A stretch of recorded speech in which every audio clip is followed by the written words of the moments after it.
Did you know you could learn a lot about human behavior without ever leaving the parking lot? All humans set patterns, it's what makes us so predictable. A parking lot is a perfect example of how we are so predictable. So let's get a sense of what people naturally do so we can learn to pick out incongruent signals. Typically, people want to park as close to the entrance as possible so they don't have to walk very far, and they will even block traffic just to wait for a better spot. But people who park on the periphery are doing it deliberately. As an organization that studies human behavior, this is interesting to us. Let me explain why. When you park on the periphery, it is a deliberate choice which demonstrates intent, meaning there was a specific reason why you chose to park there. Now, this reason could be completely legitimate.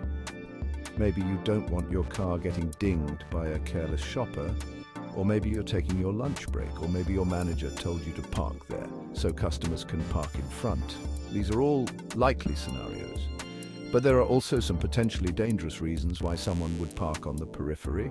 They might be conducting surveillance, they might be doing a major drug deal, or maybe it's a child custody exchange that can become volatile.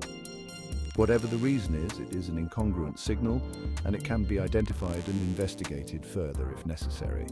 It doesn't take more than an extra minute to determine whether or not the area is safe. Take the extra time to check the periphery, and it could save your life.